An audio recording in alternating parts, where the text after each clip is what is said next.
Last week, Harvard Pilgrim announced that for the year of 2017, health insurance premiums would be going up 39.7%. On top of this, Maine's only co-op, Community Health Options, is seeking to increase premiums by 20%. This is yet another sign that Obamacare is failing rapidly. It is crucial that we push reform through in Washington, D.C.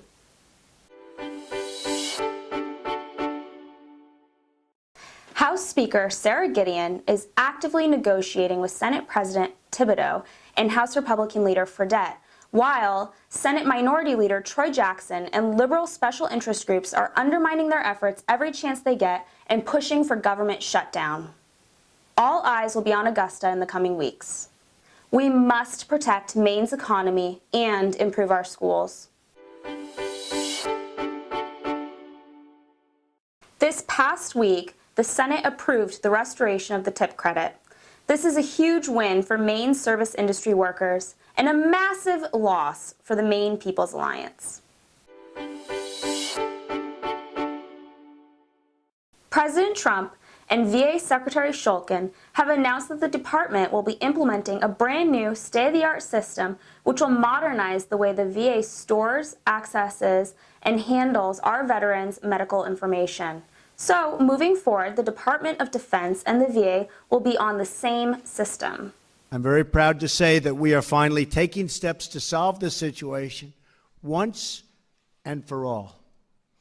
Secretary Shulkin announced this morning that the VA will announce and modernize its medical records to use the same system as the Department of Defense.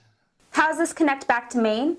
In February, Congressman Poliquin asked in a VA committee hearing about some of the problems that the department had had with records and how many taxpayer dollars were being used to fix these problems continuously. This past week, Congressman Poliquin voted to support the Financial Choice Act. This act would end bank bailouts once and for all. It would also eliminate red tape surrounding our small local community credit unions and banks. I had a chance today to sit down with Representative Trey Stewart. Take a look at what we talked about. I'm here with Representative Harold Stewart III, but most people in the county in Augusta know him as Trey.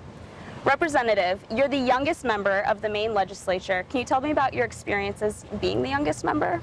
It's been a really interesting experience, Nina. I come from Aroostook County. It's the oldest county and the oldest state in the country. I think my youth actually was a benefit to me both in the campaign and down here because people were, I think, attracted to that. I think they wanted a new and a fresh face for Augusta and some fresh ideas, and I've been able to promote those pretty regularly down here and in our caucus and also in the House as well. So. Awesome. Now, it's your first year, you're a freshman legislator, and you're speaking about bringing your fresh ideas to Augusta. Have you been included on any projects that you wouldn't expect to be included on as a freshman legislator that you've been able to bring ideas to? Yeah, I've been given a lot of opportunities, which has been really great, and I'm thankful for that. The opioid task force, I was one of the 2 House Republicans named to the task force, where we're tackling the opioid crisis in Maine, which is a big deal up in Aroostook County where I'm from. And so I'm able to kind of provide some input from a young person that has a lot of peers that are dealing with that problem.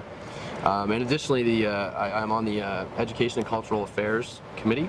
Obviously, education is a hot topic right now, and finding a way to sustainably fund our education without compromising our tax structure and our economy is definitely a priority for me and the other House Republicans as well. So it's been good to really kind of be on the forefront of that issue. Awesome. Now, I know that you have your unique perspective working on the Education Committee and being so involved in the day-to-day process of how we fund education in our schools.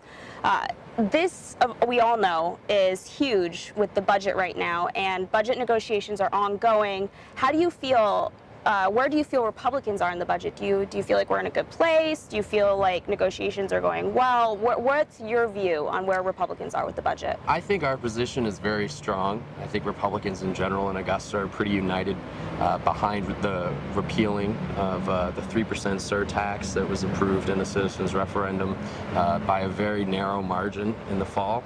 I think the mutual consensus down here is that we need to make sure that our education is going to be putting out young folks who are well educated and have a good opportunity in front of them to better our state, and at the same time not jeopardize our economy with a tax policy that just isn't going to work and is going to make us incredibly uncompetitive. Yeah, awesome. Well, thank you so much for taking the time. I know it's such a busy week, but we really appreciate you sitting down and talking to the people about what's going on here in Augusta. Absolutely. It's a good excuse to get outside. Thank you, Representative. Thank you for watching this episode of News You Can Trust. Please subscribe to our YouTube account for video updates. Also, if you enjoyed this video, please share it to your social media, especially Facebook. If you'd like to receive emails from us, make sure you go to our page and sign up. I know I'm not a reporter, but you can trust me.